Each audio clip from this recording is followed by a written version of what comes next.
আসসালামু আলাইকুম everyone, welcome back to my channel. বন্ধুরা, আজকে ডে 25। তো সকাল থেকে কিন্তু সকালে কিন্তু অনেক বৃষ্টি হয়েছে।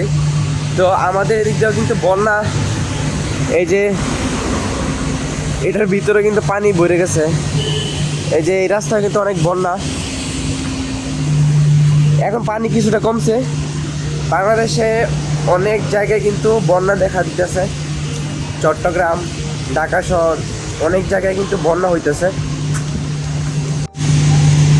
এটা কিন্তু আমাদের গ্রামে মেন জায়গাটা মেন রাস্তাটা কিন্তু এভাবে পানি লেগে থাকে সব সময়।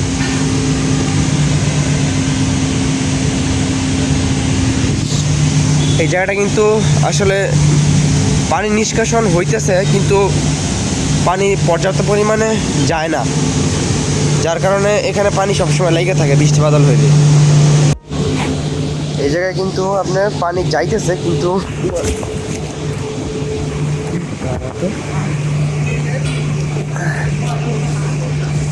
এই যে মুখের মধ্যে কিন্তু পানি কিন্তু ময়লা গিয়ে কিন্তু আপনার বন্ধ হয়ে থাকে, যার কারণে পানি কিন্তু পুরোপুরি যাইতেছে না। এই যে এখন কিন্তু মোটামুটি পানি যাইতেছে। এই ময়লা আটকে থাকে দেখে পানি কিন্তু যাইতে পারতেছে না।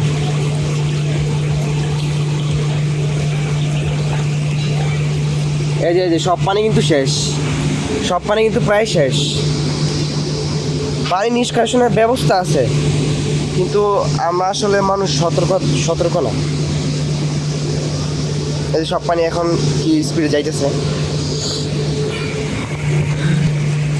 পরিষ্কার করে দিলাম, আর সব পানি কিন্তু চলে যাব আশা করি।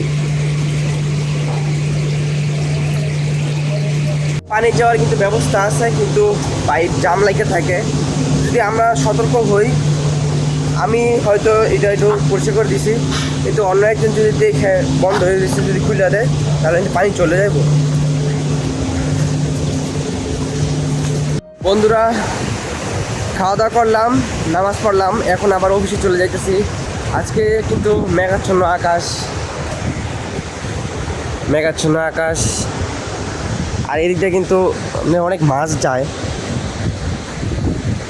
আমি যদি অফিসে না থাকতাম, যদি ছুটি থাকতো, তাহলে কিন্তু মাছ ধরতাম। আজকে অনেক ইচ্ছে হইতেছে মাছ ধরার। মানুষের স্বপ্ন কখনো মরে না, হয়তো সময়ের সাথে সাথে পরিবর্তন হয়, কিন্তু স্বপ্ন অনুযায়ী হয়তো সেই জিনিসটা করতে পারে না, কিন্তু স্বপ্ন শখ জিনিসটা কখনো মরে না। আমরা জনগণ যদি সচেতন না হই, তাহলে কিন্তু দেশ সুন্দর হইব না। সরকারের বিরুদ্ধে খালি বললেই চলতো না। এই যে এই জায়গাটা কিন্তু আমি পরিষ্কার করে দিয়েছিলাম, কিন্তু এখন কিন্তু মোটামুটি অনেকটা পানি কমে গেছে।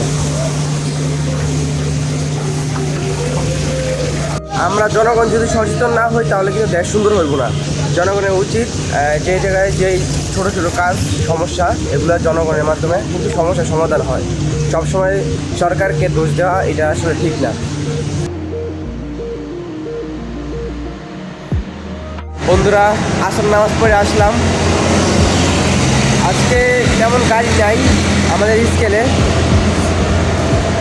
আসলে বৃষ্টি বাদল তো, যার কারণে গাড়িগুলো আসতেছে না। বৃষ্টি বাদল যখন শেষ হইব, কমবো, তখন হয়তো গাড়ি আসতে পারে। তারপরেও 10-15টা গাড়ি আইসে বলছে অলরেডি আজকে সারাদিনই। আর এই যে স্কেলের অবস্থা, অন্য সময় কিন্তু বাইরে বের হওয়া যায় না গাড়ির জন্য, অনেক গাড়ি থাকে। বিকেলে আসলে কার্টনের গাড়ি, তারপরে বাঙালির গাড়ি, সব ধরনের গাড়ি আসে, কিন্তু আজকে একদম ফাঁকা। অনেকক্ষণ যাবত ওয়াইফাই নেই, যার কারণে কিছুই ভাল লাগতেছে না। আসলে বসে থাকি তো, ফোন টিভি সারাক্ষণই, তো মনে হইতেছে কেমন যেন লাগতেছে। আধা ঘন্টা ধরে ওয়াইফাই নেই। মাগরিবের নামাজ পড়ে আসছিলাম, তো এখনও ওয়াইফাই নেই, প্রায় আধা ঘন্টা হয়ে গেছে, কেমন যেন মনে হইতেছে। সো বন্ধুরা, আজকে দেখতে দেখতে দিনটা কেটে গেল। আজকে কিন্তু 25 নাম্বার দিন। তো এখন ভিডিও এডিট করবো, বাসায় আসছি কিছুক্ষণ আগে। তো আজকের মতো এই পর্যন্তই, সবাই ভালো থাকেন, দেখা হবে আবার কালকে থেকে আমার শিফট চেঞ্জ হইব, আমি রাত্রে ডিউটিতে চলে যাব।